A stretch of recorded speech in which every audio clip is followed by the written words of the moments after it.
Alguns conceitos que nesta noite, ao partilharmos, pretendemos que você possa refletir sobre aquilo que você tem crido até então, e da maneira como Deus, pela sua palavra, possa ajudar você a mudar a sua mente de tal maneira que possa produzir uma nova perspectiva da vida. A partir de hoje estaremos trabalhando aqui uma série de mensagens que estou intitulando Descobrindo a Verdade. O texto básico está em João, capítulo 8. Vocês podem colocar para mim através desses slides. João, capítulo 8, nos versos de número 31 e 32. João, capítulo 8, versos 31 e 32. Diz assim o texto da palavra de Deus. Disse, pois, Jesus aos judeus que haviam crido nele: se vós permanecerdes na minha palavra, sois verdadeiramente meus discípulos, e conhecereis a verdade, e a verdade vos libertará. Essa é a ideia completa. Ser discípulo, permanecer na palavra, e assim conheceremos a verdade, e assim seremos libertos. Vamos orar mais uma vez? Pai querido, nós suplicamos a Ti que o Teu Espírito Santo que está aqui em nosso meio possa iluminar as nossas mentes e corações para entendermos estas verdades tão preciosas da Tua palavra, e que, entendendo esta verdade, Senhor, nós possamos sair daqui fortalecidos na verdadeira fé, possamos sair daqui renovados no entendimento e caminhando numa nova direção, pela Tua luz, pelo Teu Espírito. Assim nós te rogamos, por Cristo amado, nosso Senhor. Amém.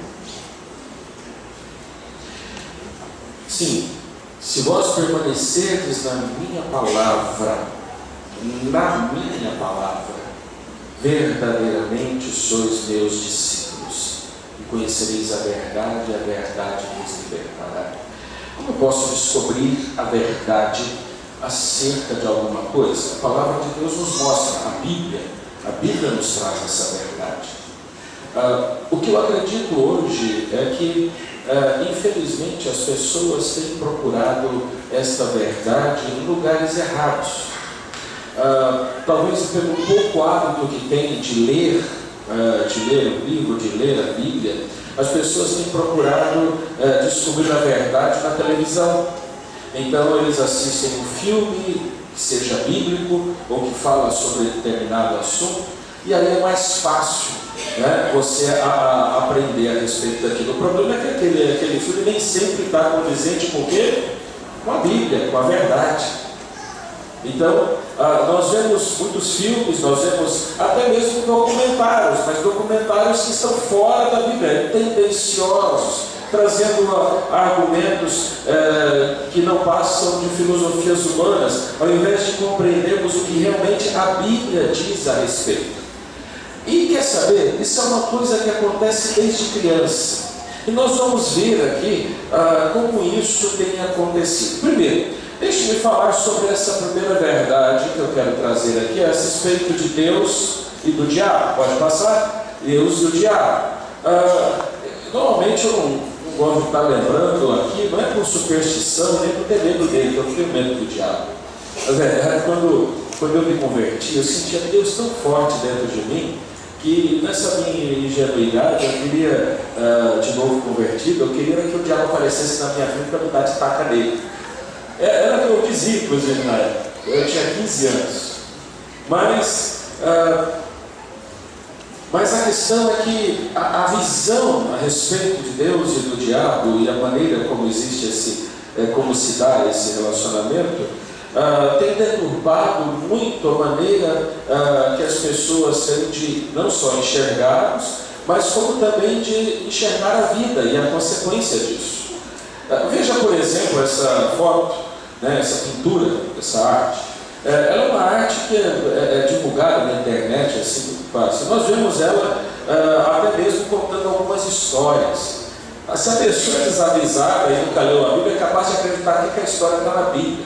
Eu vi, por exemplo, uma história que estava lá o diabo jogando xadrez ou jogando não sei o que com Jesus e dizendo para ele, ou então disputando uma queda de braço, dizendo, olha, e Jesus pedindo para o diabo, olha só que história triste, né, e inverídica, Jesus pedindo para o diabo as almas para ele salvar, como se o diabo fosse dono das nossas almas. Olha que mentira absurda. E no entanto, e aí ele falando e contando a história, e colocando a história do passarinho, não sei o quê, e o diabo dizendo que o ser humano não valia salvar e tal. E aí, mas é uma história ilusória, que as pessoas, às vezes, sem conhecimento bíblico, acabam indo atrás e acreditando que é verdade. E isso não é. Isso, na verdade, pode passar uma vez? Aqui nós temos o pensamento que o diabo reina no inferno. Ele está lá no seu trono infernal, com o seu tridente, no meio das chamas, dando aquela risada matalhada, e ele então disputa com Deus a humanidade, e ele está disputando pela alma do homem com Deus. Meus irmãos, isso não é uma verdade bíblica, isso é antibíblico.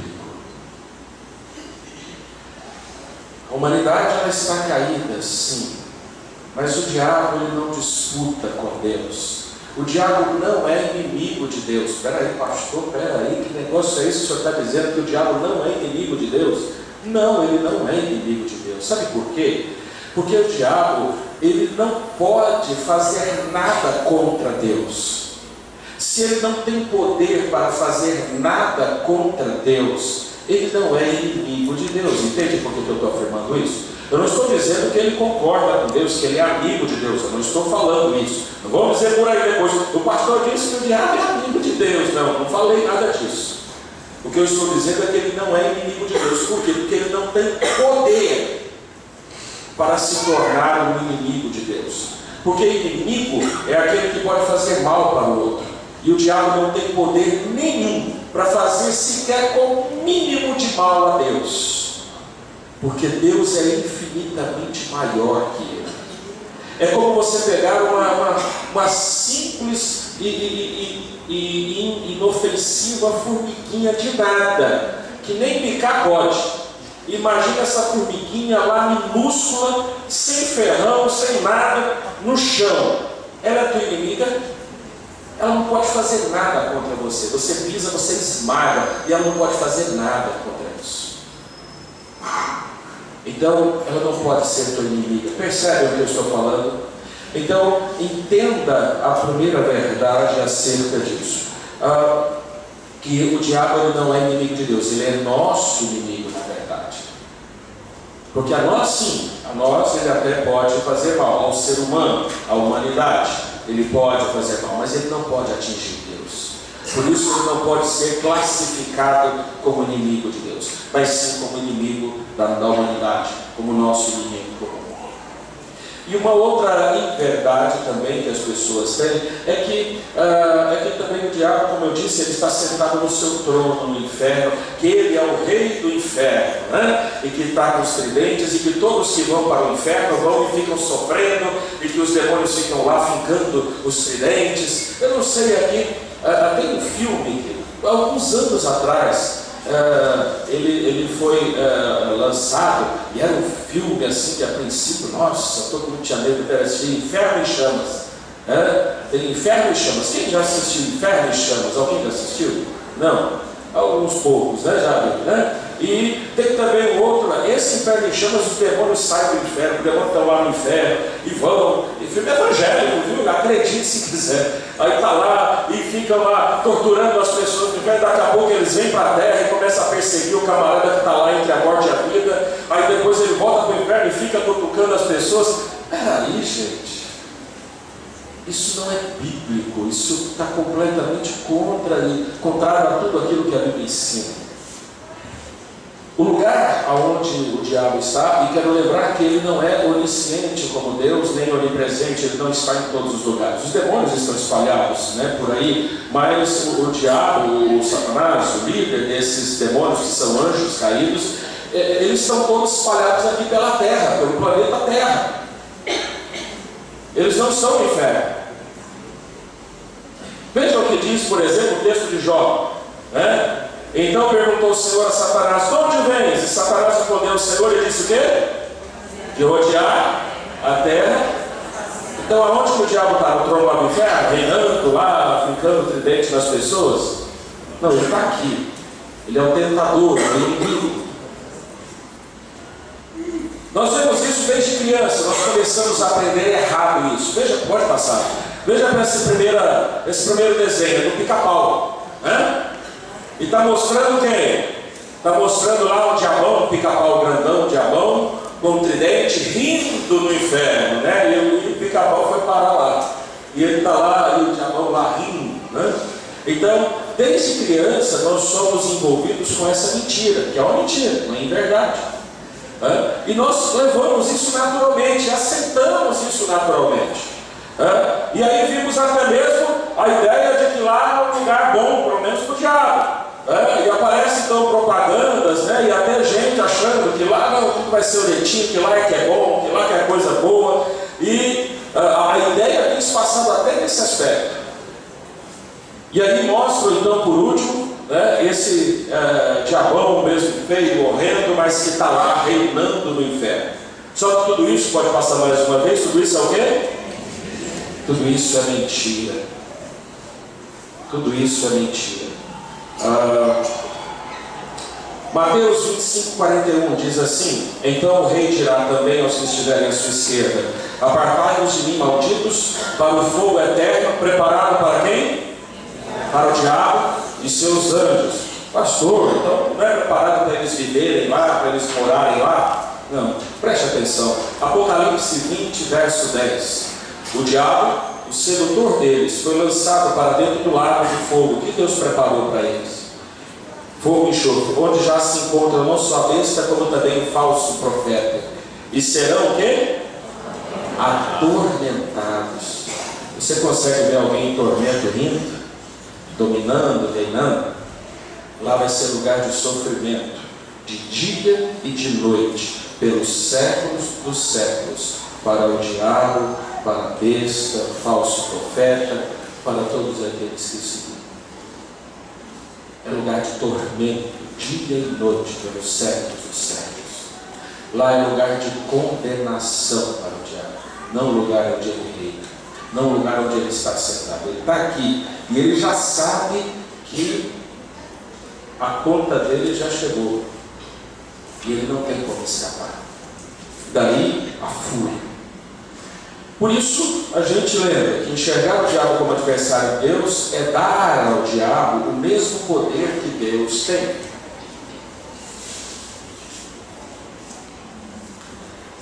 E é por isso eu digo que, como Deus ele é infinitamente mais poderoso do que o diabo não é adversário de Deus, ele é nosso adversário. E mais uma coisa, você pode vencê-lo. Você pode vencer. Nós podemos vencer. A condenação dele já está certa. Mas olha o que a Bíblia diz em Tiago: enquanto ele não é condenado, não sofre a condenação lá do lago de fogo, aqui diz: sujeitai-vos, portanto, a Deus, mas resistir, e ele vai fazer o quê? Fugirá de vós. E o que é que isso me diz, irmãos? Bom, isso me diz, entre outras coisas, que eu posso dizer não para o diabo. Posso. Você pode fazer isso. Você pode dizer não para o mal. Você pode dizer não para as tentações, porque ele é um tentador. Você não deve brincar com as tentações, porque como o nome diz, é uma tentação. são, mas você pode sim dizer não para as tentações. No poder de Deus você pode, porque Deus ele é muito maior que o diabo, e muito maior que qualquer influência que o diabo tenha, possa ter sobre nós. Saiba, o diabo não é tudo isso que ficam inventando por aí. Ele é um anjo caído, mas ele está limitado à permissão de Deus no agir. Nem tudo que acontece também é responsabilidade do diabo. Tem muita coisa que é responsabilidade nossa, mas é muito mais fácil jogar a responsabilidade para os outros, né? E tirar a nossa, que a gente acaba sempre botando para ele. E existem até algumas seitas que lucram com isso, né? E ficam dizendo, olha, está aqui o diabo. E aí colocam até uma pessoa fingindo estar possessa e dizendo, está vendo? Bota a mão para ele, aí diz, queima. E a pessoa fica lá agonizando como uma forma de vingança contra o diabo, porque olha, ele está fazendo mal para o meu casamento. Quer dizer que não é você que está fazendo mal para o seu casamento. Não é você que está deixando de conversar, de ouvir sua esposa. Não é você que está deixando de ajudar teu marido. Não é você que está aí deixando de ser exemplo para os seus filhos, né? Sentando para conversar com eles, ouvindo-os também. Não é você que está ali, de repente, desobedecendo os seus pais. Não, é o diabo, a culpa é dele. A culpa é do diabo, porque eu estou desempregado, porque ele quer meu mal. E às vezes, irmãos, existe até uma coisa que me causa indignidade. E eu confesso, até mesmo um certo asco, nojo. É quando eu vejo coisas vindo no meio do povo de Deus, algumas frases, algumas pessoas que levantam sua voz para dizer, está vendo? Olha, aconteceu mal, aconteceu isso, aquilo, por quê? E aí estavam falando, eu comentei isso na minha sala hoje, teve aquele ator, né, que foi afogado, né? Foi afogado domingo. E saiu um negócio dizendo, porque está vendo com Deus não se brinca, porque na novela estavam botando esse nome que era de Exu, de não sei o que era isso, mexendo com espíritos disso e divulgando isso, está vendo? Eu estou vendo que essa pessoa não conhece nada de Deus. Eu estou vendo que essa pessoa não respeita a dor alheia de um pai de família, né, de um homem que ainda é novo, partiu. Eu vejo que essa pessoa que escreveu isso e quem partilha e acredita nisso ainda não conhece Deus, porque eu não consigo conceber na Bíblia um Deus que olha para pessoas que estão na sua ignorância, que estão agindo de maneira ignorante e simplesmente dizendo, está vendo, estão fazendo isso contra mim, eu vou trazer a minha ira, vou matar e vou destruir. Eu não consigo enxergar esse Deus na Bíblia. Quer saber o Deus que eu vejo na Bíblia, como Ezequiel 18, apesar de ele dizer e mostrar que a responsabilidade é individual, é de cada um, mas ele diz assim, por isso ele diz, a alma que pecar essa morrerá, mas também diz assim, por acaso tenho meu prazer na morte do ímpio, antes não quero que ele se converta e que viva, diz o Senhor. É o mesmo Deus que mesmo vendo o seu povo e vendo tantos outros povos passando por momentos difíceis por causa do pecado, ele não vem e lança logo toda a desgraça e toda a maldição, mas ele é aquele que em alguns momentos ele tira a mão para disciplinar, mas nunca deixa ficar longe da sua vista. E ainda está ali para consolar, para ajudar na caminhada. Ele permite que o povo vá para o êxodo, lá na Babilônia, que passe 70 anos, mas vai chegar a libertação e eu vou trazer vocês de volta.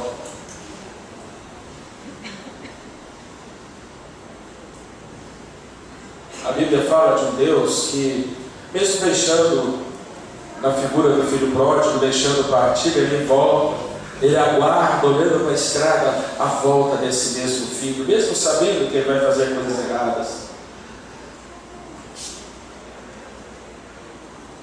É o Deus que mostra na Bíblia que ao mandar Jonas para Nínive, uma cidade que nem mesmo era de Israel, um povo que nem fazia parte da nação de Israel, o chamado povo de Deus da época, mas a Bíblia diz que Deus amou o mundo inteiro. E então manda Jonas dizendo: olha, por causa dessa atitude de vocês, vai vir isso de mal sobre vocês. E então Jonas vai lá e fala, mas aí ele manda de novo e fala: Jonas, vai lá e fala para eles que se eles se arrependerem, nada de mal vai acontecer, pelo contrário, eu vou abençoá-los até nisso. Mas Jonas, e aí eu vejo que pessoas que escrevem esse tipo de artigo, que para mim nem artigo pessoas que escrevem essas coisas estúpidas, se comportam como Jonas. Ele diz: não, eu quero ver fogo cair, eu quero ver queimar tudo, eu quero ver a destruição.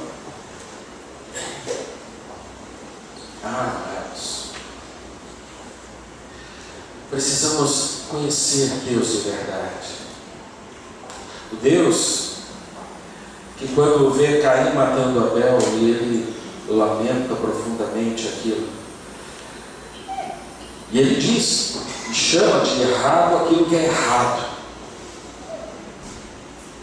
Mas ele não amaldiçoa Caim, mas ele coloca uma marca para protegê-lo.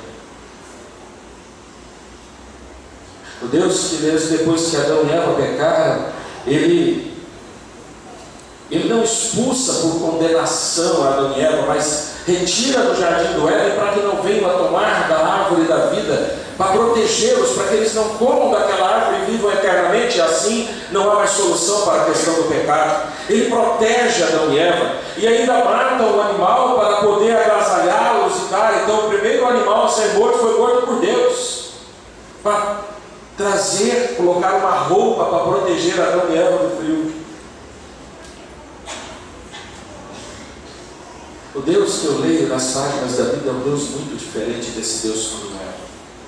Precisamos conhecer melhor a Deus, para não termos a visão tão distorcida que nos é colocada. E às vezes desde criança, eu já tenho ensinado isso a muitos pais: não fale para seus filhos, como muitos dizem, que vê o filho fazendo uma coisa errada e dando um tom religioso, de autoridade divina, diz assim: ó, não faz isso que Deus castiga. Não façam isso, meus queridos. Não ensinem um Deus que não existe para os seus filhos, um Deus policial, um Deus condenador, porque muita gente está aí, afastada do Evangelho, longe da comunhão da Igreja de Cristo, por causa dessas inverdades, dessas mentiras que têm sido divulgadas, e infelizmente por muitos crentes, o que se dizem crentes.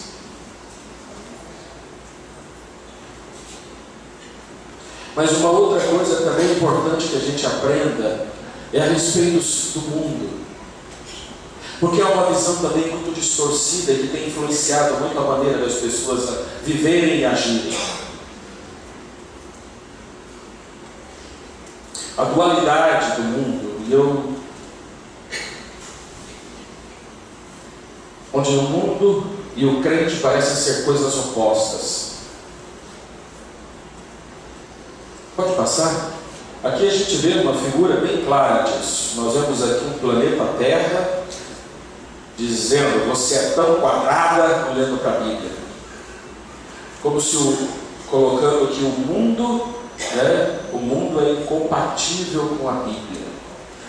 Mas eu acho péssima essa visão, completamente errada. Sabe por quê? Pode passar.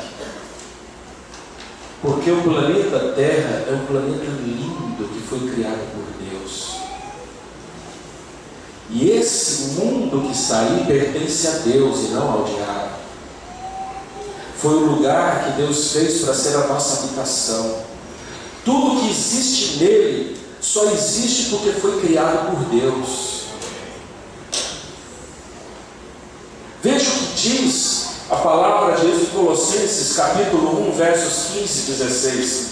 Este, falando de Jesus, este é a imagem do Deus invisível, o primogênito de toda criação, pois nele foram criadas todas as coisas, nos céus e sobre a terra, as visíveis e as invisíveis, sejam tronos, sejam soberanias, quer principados, quer potestades.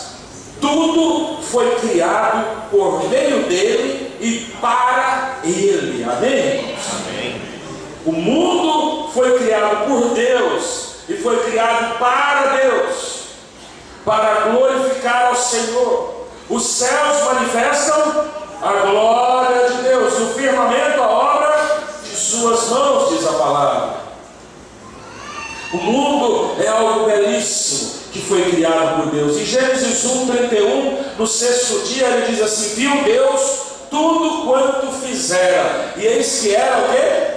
Muito bom. E houve tarde de manhã o sexto dia. Aqui é a obra da criação. E o sétimo dia ele descansou, diz a palavra. Descansou não que tivesse cansado, viu, irmãos? Mas é porque ele não é escravo. E ele ensina que quem trabalha 7 dias por semana é escravo. Aprenda isso. Deus não se cansa nem se fadiga. Antes ele recobra a força ao cansado e dá força ao que não tem nenhum vigor. Mas aqui diz, tudo que ele fez era muito bom. Aí alguém pode dizer: pastor, mas isso foi antes do pecado. Bom, você já parou para olhar o céu? Olhar o pôr do sol? Você já chegou em algum lugar da mar, algum vale, e olhou para a campina? Você já viu? Você já viajou e quando estava viajando você botou assim os olhos, só os olhos, cabeça no corpo, viu? Só os olhos do lado de fora e viu aqueles morros? Não é coisa linda? É obra das mãos de Deus. Continua aí. O mundo que Deus criou é um mundo maravilhoso, irmãos. Pastor, mas e esse mundo que, por exemplo, Tiago fala que quem é amigo desse mundo é inimigo de Deus? E que até mesmo Jesus, por exemplo, e aí a gente tem que compreender que na teologia joanina existem alguns traços dos estudiosos, e a gente precisa trabalhar isso especificamente, né? Na perspectiva do chamada dualidade na teologia joanina, onde no Evangelho de João, nas cartas, ele coloca o céu e a terra como sendo o bom e o mal, como sendo trevas e luz, né? As trevas e luz é no céu. A luz de Deus vem para iluminar as trevas que estão no mal. E dentro dessa perspectiva nós temos o mundo. Por isso João fala muito do mundo, que o mundo é ruim, que o mundo nos odeia, o mundo, e ele fala do mundo. Mas que perspectiva é essa que a Bíblia trata do mundo, já que o mundo é algo tão lindo que Deus criou? Não é o mesmo mundo, óbvio. O que nós estamos falando aqui é de um mundo moral. Pode passar. Aqui nós vemos, por exemplo, esse mundo que traz a má influência. É o mundo da violência, é o mundo das drogas, é o mundo onde a fama e o sucesso estão acima de tudo. É o mundo onde o meu diploma vale mais do que qualquer coisa. É o mundo onde eu me acho melhor que os outros. É o mundo onde o egoísmo, a inveja, o ódio imperam. Percebem? Esse é o mundo. É o que nós estamos falando. É o mundanismo moral. Pode passar. É o mundanismo moral. E nesse mundanismo moral nós vemos, por exemplo, então aí sim tratar aquilo que Jesus, segundo Mateus, traz no capítulo 10, verso 28, dizendo assim: não temais os que matam o corpo e não podem matar a alma. Temei antes aquele que pode fazer perecer no inferno tanto a alma como o corpo. Veja que aqui ele não dissocia a alma do corpo do perecer no inferno. Ele está colocando aqui como sendo coisas que estão juntas e que fazem parte de um mesmo contexto. Naquilo que representa esse mundanismo moral que aflige a nossa alma e que faz nos arrastar ainda nessa vida numa morte terrena. Efésios, lá em Paulo, Efésios 2, Paulo diz assim, inspirado por Deus: Ele vos deu vida, estando vós mortos nos vossos delitos e pecados, nos quais andastes outrora, segundo o curso deste mundo, segundo o príncipe da potestade do ar, segundo o espírito que agora opera nos filhos da desobediência. o curso deste mundo. O mundo que ele está falando não é um mundo lindo, o mundo que Deus criou, mas ele está falando desse mundo imoral. É o mundanismo moral que nós estamos tratando. E aí sim é o que Tiago traz, aonde ele diz: infiéis, não compreendeis que a amizade do mundo, esse mundanismo moral, é inimiga de Deus. Aquele, pois, que quiser ser amigo do mundo, constitui-se inimigo de Deus. E qual a importância, pastor, de nós compreendermos isso? A importância de compreendermos isso, pode deixar atrás no anterior. A importância de compreendermos isso, amados, é que porque se nós misturarmos esse mundo lindo que Deus criou, e é o que muitas igrejas e muitos cristãos têm feito, e misturarmos as coisas boas que Deus fez com aquelas coisas que representam esse mundanismo moral, misturando tudo, tendo tudo como se fosse farinha do mesmo saco, nós acabamos condenando e abrindo mão de agirmos verdadeiramente como igreja que Deus nos deixou. Porque no próprio Evangelho de João, quando Jesus, ele na oração sacerdotal, João 17, ele fala ao Pai, ele diz: Pai, não peço que os tires do mundo, eu vou para ti, mas eles vão permanecer aqui. Não peço que os tires do mundo, mas que os livres do mal. Que livre desse mundanismo moral. Eles vão permanecer nesse mundo, mas o mundo aqui é lindo que Deus criou. O mundo do mundanismo moral nos odeia, odiou Cristo e passa a odiar todo aquele que segue a Cristo. Por quê? Porque vai contra os princípios morais de Deus. O princípio da verdade, da fidelidade, o princípio da santidade, o princípio da honestidade, da integridade.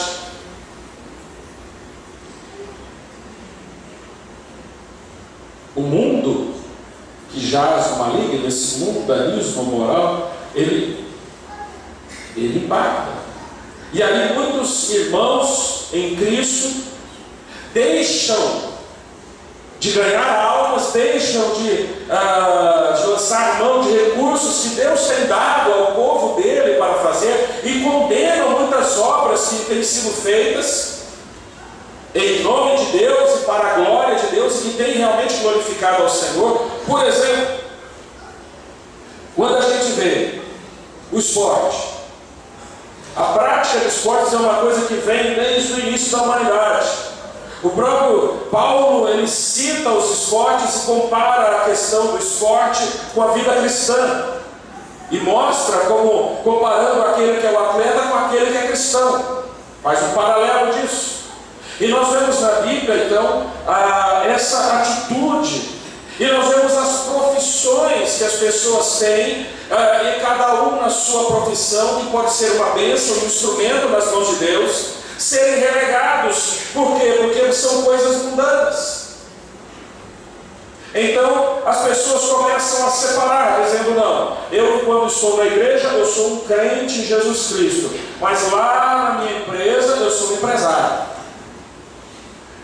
Aqui eu venho aqui para adorar a Deus, eu sou um adorador, mas só que lá no meu trabalho eu sou o engenheiro, eu sou o médico, eu sou o office boy, eu sou o entregador, eu sou a secretária, eu sou professora, eu sou professor, eu sou isso, eu sou aquilo, mas lá é do mundo, não tem nada a ver com Deus. Começam a fazer essa separação, aonde não existe essa separação. O cristão, o adorador, o fiel a Deus, ele deve dar continuidade durante a semana toda, não só no domingo, não só no dia de culto. Mas e aí é o que vem na dualidade ou dualismo, né? E a dualidade é bíblica, mas o dualismo, eu confesso, não é. Eu não vejo nesse aspecto, porque qual é a diferença? A dualidade, ela trabalha com uma coisa e outra. Ele usa e, a conjunção aditiva e, juntando, dizendo que são duas realidades que, ainda que sejam diferentes, mas elas convivem dentro de uma mesma realidade, dentro de um mesmo contexto. Mas já o dualismo não. O dualismo, ele coloca: ou eu sou isso ou sou aquilo. Eu não posso ser os dois ao mesmo tempo. Eu não posso ser crente e médico ao mesmo tempo. Eu não posso ser crente e advogado ao mesmo tempo.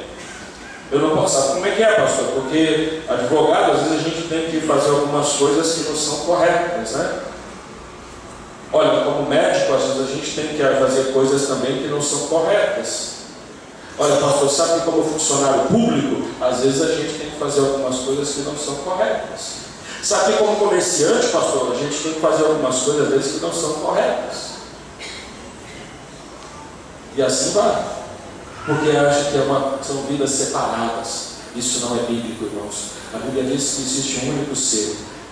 E Deus opera na vida de todo esse ser, seja corpo, mente e espírito. Seja na igreja, ou seja no templo, aqui em reunião eclesiástica, ou seja no seu dia a dia, no trabalho, na escola, onde você estiver. Não existe essa separação. Assim como também nós vemos que, na perspectiva do mundanismo, por um bom tempo nós, e aí eu vou fazer aqui um meia-culpa, né? Por um bom tempo nós, como povo de Deus chamado Batista, nós deixamos de fazer a obra social. Sabia disso? Sabe por quê? Porque quando se falava em ajudar os pobres e os necessitados, isso era uma marca do espiritismo. E com medo de ser comparado com os espíritas, então o povo de Deus chamado Batista, e não só a gente, Evangelho de um modo geral, não fazia a obra de assistência social. Ignorância. Eu louvo a Deus porque a nossa liderança batista, em tempo, já há uns bons anos, acordou, despertou para esse grande erro que estava cometendo. Tanto que hoje existe até uma coordenação, um comitê dentro da nossa própria convenção, voltado especificamente para a obra de ação social.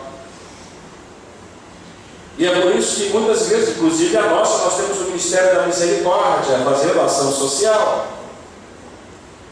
E hoje, um dos grandes projetos que tem alcançado muitas vidas, e especialmente crianças, mas também os seus pais, é um trabalho social chamado PEP.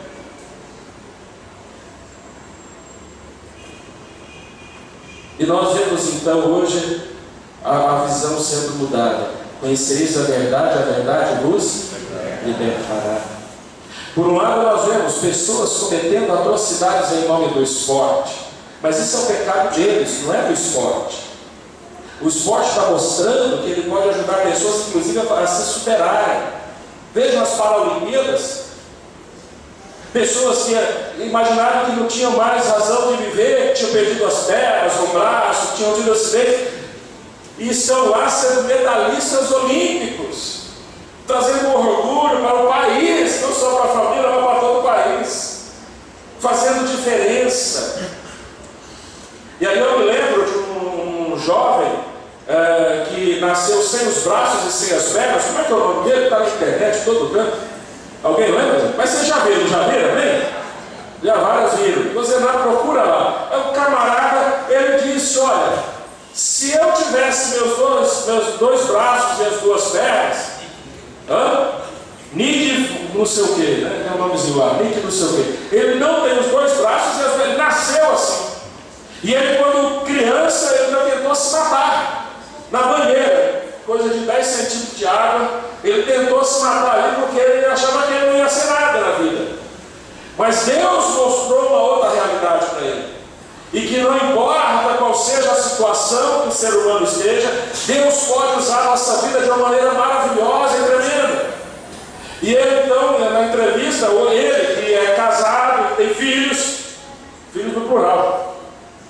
E ele nada, surfa, faz um monte de coisa, mesmo sem os dois braços, sem as duas pernas. E ele disse: olha, eu sem os braços, eu hoje aqui, através das palestras, através das entrevistas que eu tenho dado, eu tenho abraçado muito mais gente do que se eu tivesse os meus dois braços e pernas normais. Eu tenho alcançado muito mais vidas, sendo assim como eu sou. Por isso ele tudo louva a Deus. Por isso, o que eu vejo é que ele não se deixou abater com o mundanismo secular, com esse mundanismo moral. Antes ele trouxe os princípios de Deus para o coração dele. E ele descobriu uma verdade maravilhosa, que apesar de limitações e circunstâncias que nós passemos, Deus ainda ali pode manifestar a sua bênção através de nós e em nós. Por isso, voltando agora a João, ele diz, pode colocar os dois, pode passar mais uma vez, mais um, pronto. Ele diz aqui, 1 João 5,19, diz: sabemos que somos de Deus e que o mundo inteiro jaz no... Mas ele está falando aqui, esse mundanismo moral, tá certo? O diabo ele está nesse mundo, está aqui no planeta Terra. E ele está tentando influenciar com esse mundanismo moral as nossas vidas. Mas ele diz aqui no verso 4: todo aquele que é nascido de Deus vence o mundo, e essa é a vitória que vence o mundo, a nossa. E a palavra de Deus nos mostra, irmãos, que a fé salva, a fé que vence o mundo, esse mundanismo moral, é a fé da confiança em Deus, da obediência a Deus. E o que isso então nos ajuda, pastor, a compreender essas coisas novas? A primeira delas é que eu acredito que, primeiro, o mundo jaz no maligno, e sabemos que o maligno está nesse mundo, e que ele é nosso inimigo, mas ele não é páreo para Deus, ele não é adversário para Deus. Por isso, quando nós vemos em qualquer situação que possamos passar, podemos clamar a Deus, porque Ele tem o nosso caminho de vitória. Ele tem o poder para vencermos qualquer artimanha que o maligno possa tomar contra nós e contra os nossos. Deus é sempre maior. Lembre-se disso. Outra coisa, nós já aprendemos também que a humanidade que está aqui, ela está, como todos nós que um dia passamos no pecado, quando eu ainda não havia entregue minha vida a Cristo, eu estava caminhando para uma condenação. Não porque o diabo estava conquistando minha alma, mas por causa do meu pecado, em que a Bíblia diz que o meu pecado me condena. Mas Deus, Ele abriu um novo caminho, um caminho de volta a Deus, através do seu Filho Jesus. E através desse caminho eu pude encontrá-lo. Se você ainda não encontrou, se você ainda não teve essa oportunidade de se colocar diante dele, como ele diz, aquele que é nascido de Deus, esse o maligno não pode mais tocá-lo. Ainda que possa tentar influenciar, mas ele não pode mais te tocar. E isso é uma coisa maravilhosa, porque mostra a supremacia de Deus sobre o diabo e seus demônios. Por isso eu quero dizer que é necessário nascer de novo. É necessário colocar-se diante de Deus e permitir que Deus possa perdoar a sua vida, perdoar os seus pecados e permitir fazer brotar em você o Espírito dele. E quando o Espírito de Deus brota dentro de você, ele te dá o poder para você vencer. Ele traz paz. Ele livra do seu coração todo aquele peso que antes te condenava e te dá paz. Uma outra coisa é que o mundo não é tão feio assim. Tem muita coisa bonita, tem muita coisa linda, que são as coisas boas que Deus fez. E que devemos aproveitá-las e vivê-las e usá-las. E que isso não é errado.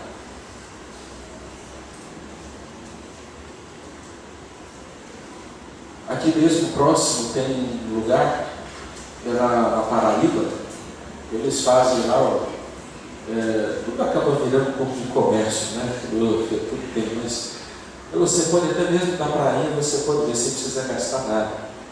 Aí tem um camarada que ele entra num bar, num bote, começa a tocar o saxofone, começa a tocar um bolero de Ravel. Olha que coisa linda você com uma pessoa que você ama falando, com alguém que você gosta, está vendo aquele pôr do sol, não é não? E tocar um instrumento é coisa de Deus, irmãos. O pôr do sol é coisa de Deus. O amor é coisa de Deus. Não tem nada de diabo nisso. Por isso, quando você olhar para muitas coisas que estão no mundo e viver, você pode olhar e entender melhor aquilo que realmente é de Deus e o que não é. E quando você for chamar uma coisa de mundana, lembre-se do mundanismo moral.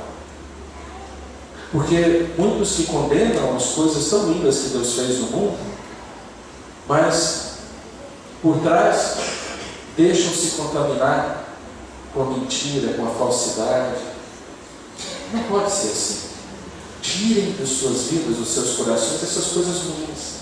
A falta de perdão, o egoísmo, a intolerância.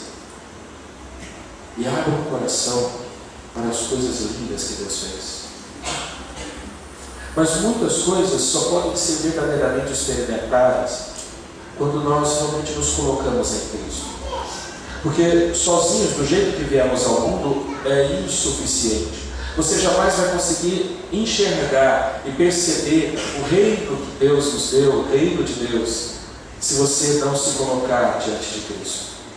Isso é algo que é fundamental, é necessário. Porque sem a visão que o Espírito de Deus te dá, sem a bênção do toque de Deus na sua vida, a vida abundante que Deus te deu, ela não pode ser vivida. Por isso, esse caminho de verdade, ele passa por essa verdade mais do que preciosa e certa. Se você quer colocar a sua vida em Cristo, se você quer viver tudo isso que nós falamos, você precisa se entregar ao Senhor, se render ao Senhor e dizer: Pai, a partir de hoje eu quero confiar em Ti. Não quero fazer as coisas do meu jeito, mas eu quero fazer do Teu jeito. Essa é a fé que vence o mundo. Essa é a fé que nos dá vitória. É a fé que nos leva a confiar no Deus que sabe de tudo, que crê em tudo, que tudo pode e que tudo faz pelos seus. Vamos orar? Feche os seus olhos, curva a sua fronte. Se você ainda não teve oportunidade de se entregar ao Senhor, peça a Deus nesse momento, diga: Senhor, perdoa os meus pecados. Eu estou aqui, eu sei que eu tenho feito coisas erradas, mas sei que o Senhor pode me perdoar. Me ajuda, Senhor. Me ajuda a aprender essas verdades tão maravilhosas da Tua Palavra. Me ajuda a viver nos Teus caminhos.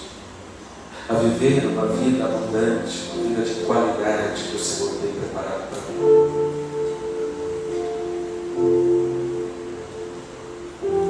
Me ajuda, Senhor, a aprender a verdade sobre a vida, para que eu possa, então, assim usufruir da vida plenamente.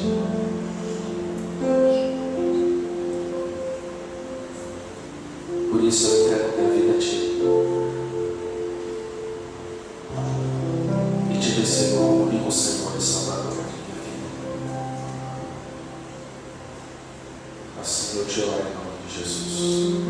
Ainda de olhos fechados, você, meu irmão e minha irmã, você que estava com alguns conceitos que te incomodavam, princípios que você percebeu nessa noite que estavam errados, e que hoje você está percebendo uma nova realidade da palavra, da vida. Peça a Deus, fala: Senhor, eu quero viver pela Tua verdade. Me ajuda a viver nesta verdade que é Tua, não na minha, não na minha, mas na Tua palavra. Eu quero verdadeiramente ser um discípulo teu, uma discípula do Senhor. Então me ajuda, Senhor. Renova a minha mente, renova o meu entendimento, renova a minha vida e me ajuda a enxergar o mundo, enxergar a Ti como realmente Tu és, pelos olhos da verdade. Assim te oramos, em nome de Jesus. Quantos oraram comigo? Levante sua mão. Glória a Deus, glória a Deus. glória. Pai querido, essas pessoas que oraram conosco agora, seja que entregou a vida a Ti, como aquela que permitiu se renovar a mente e o entendimento. Manifesta a Tua graça sobre a sua vida. E que em tudo, Senhor, elas possam a cada dia crescer mais no conhecimento do Senhor e da Tua palavra. E seguir a Tua verdade, Senhor. Não a dos homens, mas a Tua, pela Tua palavra. Serem verdadeiros discípulos e discípulas do Senhor, do Deus vivo. Assim eu te amo agradecido em nome de Jesus. Amém.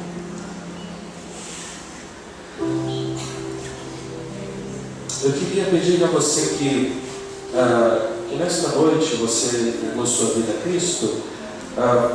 Se você fizer essa aproximação, um contato mais próximo, eu queria pedir que ao final você pudesse ir nessa primeira sala. Tem um pessoal que está na sala, aqui tem Mônica, Boleite, o Marcelo, cadê? Não é Marcelo? Por favor, vá para lá então, Marcelo, ali já. E nessa sala, logo do primeiro, na entrada do saguão aqui, temos uma sala, ele vai para lá, você pode passar lá e deixar o seu nome, né, o seu contato para a gente poder falar contigo, nos aproximarmos um pouco mais, tá bom? Será um prazer conhecer você.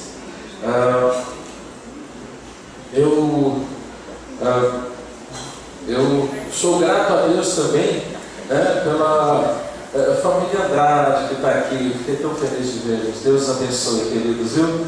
Muito bom vê-los hoje.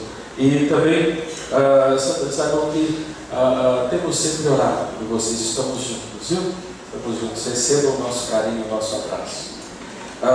Irmãos, nós temos aqui um aviso especial acerca do próximo final de semana. No próximo domingo, nós teremos então à noite a celebração da ceia e batismo, né? Temos a celebração da ceia e batismo.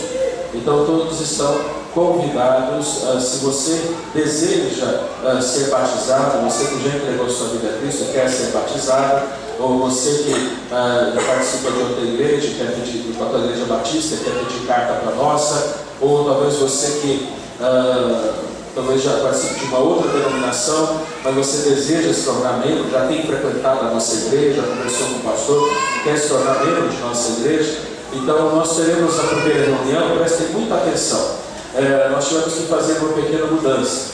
Vai ser na terça-feira à noite o primeiro encontro e na quinta-feira à noite o segundo encontro, tá bom? Terça e quinta à noite, tá certo? Então não deixe de participar, não deixe de estar aqui. Se alguém tiver algum problema com essa data de terça ou quinta, são somente esses 2 dias, tá? Próxima terça e próxima quinta, somente, para a preparação do batismo, do curso de novos membros. Então, caso você tenha alguma dificuldade, fale comigo, tá certo? E nós vamos então ajudar. Aqueles que têm tido já uma experiência com Cristo, têm estado na nossa igreja e ainda não participam da escola bíblica dominical, quero convidar você a participar, viu? Todo domingo não também é uma bênção. Você vem aqui, tem um culto seguido da escola bíblica, é algo maravilhoso. Venha participar, tenho certeza que sua vida será edificada de uma maneira extraordinária, tá bom? Vai ter cantina hoje, não é isso aí? Tem cantina, coisa boa.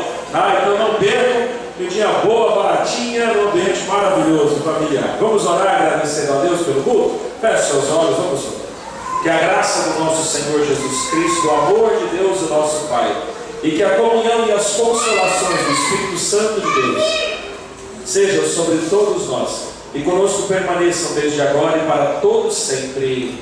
Amém. Agradeça a Deus pelo culto dessa noite. Logo após estarei a porta para